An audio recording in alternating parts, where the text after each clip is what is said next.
ದೊಡ್ಡಮನೆ ಒಡತಿ ದೇವೇಗೌಡರ ಪತ್ನಿ ಚೆನ್ನಮ್ಮ ವಿಧಿವಶರಾಗಿದ್ದು ಸಾರ್ವಜನಿಕ ಅಂತಿಮ ದರ್ಶನದ ಸಮಯ ಮುಕ್ತಾಯವಾಗಿದೆ. ದೊಡ್ಡಮನೆಯ ಒಡತಿ ದೇವೇಗೌಡರ ಧರ್ಮಪತ್ನಿ ಚೆನ್ನಮ್ಮ ವಿಧಿವಶರಾಗಿದ್ದಾರೆ. ಸಾರ್ವಜನಿಕ ಅಂತಿಮ ದರ್ಶನದ ಸಮಯ ಈಗ ಮುಕ್ತಾಯ ಆಗಿರುವಂಥದ್ದು. ಚೆನ್ನಮ್ಮ ಅಂತಿಮ ವಿಧಿವಿಧಾನಕ್ಕೆ ಸಕಲ ಸಿದ್ಧತೆ ನಡೀತಾ ಇದೆ. ಒಕ್ಕಲಿಗ ಸಂಪ್ರದಾಯದಂತೆ ಪಾರ್ಥಿವ ಶರೀರಕ್ಕೆ ಪೂಜೆಯನ್ನ ಸಲ್ಲಿಸಲಾಗುವಂಥದ್ದು. ದೇವೇಗೌಡರ ಕುಟುಂಬಸ್ಥರಿಂದ ಪಾರ್ಥಿವ ಶರೀರಕ್ಕೆ ಪೂಜೆಯನ್ನ ಸಲ್ಲಿಸಲಾಗುವಂಥದ್ದು. ಸಾರ್ವಜನಿಕರ ಅಂತಿಮ ದರ್ಶನದ ಸಮಯ ಈಗ ಮುಕ್ತಾಯ ಆಗಿದೆ. ಚೆನ್ನಮ್ಮನನ್ನ ನೋಡಲು ಸಾರ್ವಜನಿಕರು ಮುಗಿಬದಿದ್ರು. ಅಂದ್ರೆ ಅವರ ಒಂದು ಮಾತೃ ಹೃದಯ ಅಂತದ್ದು ಎಲ್ಲರೂ ಕಂಬನಿ ಮಿಡಿದಿದ್ರು. ಚೆನ್ನಮ್ಮ ವಿಧಿವಶರಾದಂತಹ ಹಿನ್ನೆಲೆ ಇದೀಗ ಸಾರ್ವಜನಿಕ ಅಂತಿಮ ದರ್ಶನದ ವ್ಯವಸ್ಥೆ ಏನಿತ್ತು ಅದು ಮುಕ್ತಾಯ ಆಗಿದೆ.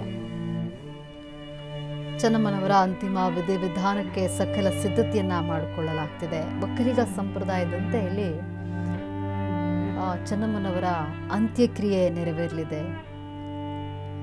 ಪಾರ್ಥಿವ ಶರೀರಕ್ಕೆ ಒಂದು ಪೂಜೆನ ಕೂಡ ಸಲ್ಲಿಸಲಾಗುವಂಥದ್ದು. ಅಂದರೆ ಒಕ್ಕಲಿಗ ಸಂಪ್ರದಾಯದಂತೆ ಪೂಜೆನ ಕೂಡ ಮಾಡಲಾಗುತ್ತೆ. ದೇವೇಗೌಡರ ಕುಟುಂಬಸ್ಥರಿಂದ ಪಾರ್ಥಿವ ಶರೀರಕ್ಕೆ ಪೂಜೆನ ಮಾಡಲಾಗ್ತಾ ಇರುವಂಥದ್ದು. ಅಂದರೆ ಅಂತಿಮ ವಿಧಿವಿಧಾನಗಳು ಏನೇನಿದೆ ಅದನ್ನು ಒಕ್ಕಲಿಗ ಸಂಪ್ರದಾಯದಂತೆ ಈಗ ನೆರವೇರಿಸಲಾಗ್ತಾ ಇರುವಂಥದ್ದು. ಪಾರ್ಥಿವ ಶರೀರಕ್ಕೆ ಪೂಜೆನ ಕೂಡ ಸಲ್ಲಿಸಲಾಗ್ತಾ ಇದೆ.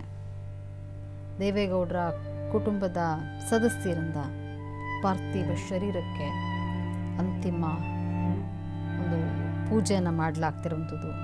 ದೊಡ್ಡಮನೆಯ ಒಡತಿ ದೇವೇಗೌಡರ ಧರ್ಮಪತ್ನಿ 72 ವರ್ಷಗಳ ಸುದೀರ್ಘ ದಾಂಪತ್ಯ ಜೀವನವನ್ನು ನಡೆಸಿದರು ದೇವೇಗೌಡರು ಹಾಗೂ ಚೆನ್ನಮ್ಮ. ಇದೀಗ ದೇವೇಗೌಡರನ್ನ ಅಗಲಿ ಚೆನ್ನಮ್ಮ ಇಹಲೋಕವನ್ನು ತ್ಯಜಿಸಿದ್ದಾರೆ. ಇಂದು ಹರದನಹಳ್ಳಿಯಲ್ಲಿ ಅವರ ಅಂತ್ಯಕ್ರಿಯೆ ನೆರವೇರಲಿದೆ. ಸಾರ್ವಜನಿಕರಿಗೆ ಏನು ಅಂತಿಮ ದರ್ಶನಕ್ಕೆ ಅವಕಾಶವನ್ನು ಕಲ್ಪಿಸಲಾಗಿತ್ತು ಅದು ಮುಕ್ತಾಯ ಆಗಿರುವಂಥದ್ದು. ಈಗ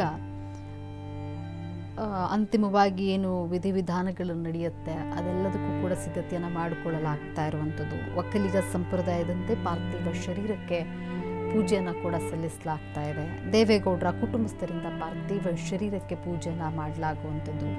ನೋಡಿ, ಸಾರ್ವಜನಿಕರು ಹರದನಹಳ್ಳಿಗೆ ಹರಿದು ಬರುತ್ತಾ ಇರುವಂಥದ್ದು. ಅಂತಿಮ ದರ್ಶನ ಏನು ವ್ಯವಸ್ಥೆ ಆಗಿತ್ತು ಅದು ಮುಕ್ತಾಯ ಆಗಿದೆ. ಈಗ ಹರದನಹಳ್ಳಿಯಲ್ಲಿ 30,000 ಜನರಿಗೆ ಊಟದ ವ್ಯವಸ್ಥೆಯನ್ನು ಕಲ್ಪಿಸಲಾಗಿದೆ. ಅಂತಿಮ ಸಂಸ್ಕಾರಕ್ಕೆ ಬರುವವರು ಕೂಡ ಹಸಿವಿನಲ್ಲಿ ಇರಬಾರದು ಅನ್ನುವಂಥದ್ದು ಇಲ್ಲಿ ನೋಡಿ. ಮನೆಗೆ ಬಂದವರನ್ನ ಎಂದಿಗೂ ಕೂಡ ಚೆನ್ನಮ್ಮ ಖಾಲಿ ಹೊಟ್ಟೆಯಲ್ಲಿ ಕಳಿಸಿರಲಿಲ್ಲ. ಚೆನ್ನಮ್ಮ ಆದರ್ಶವನ್ನ ಈಗಲೂ ಕೂಡ ಗೌಡರ ಕುಟುಂಬ ಪಾಲಿಸ್ತಾ ಇದೆ. ಬರೋಬ್ಬರಿ 100ಕ್ಕೂ ಹೆಚ್ಚು ಜನರಿಂದ ಊಟದ ತಯಾರಿ ಆಗ್ತಾ ಇದೆ. ಬೆಳಗ್ಗೆಯಿಂದ 30,000 ಜನಕ್ಕೆ ಊಟದ ವ್ಯವಸ್ಥೆ.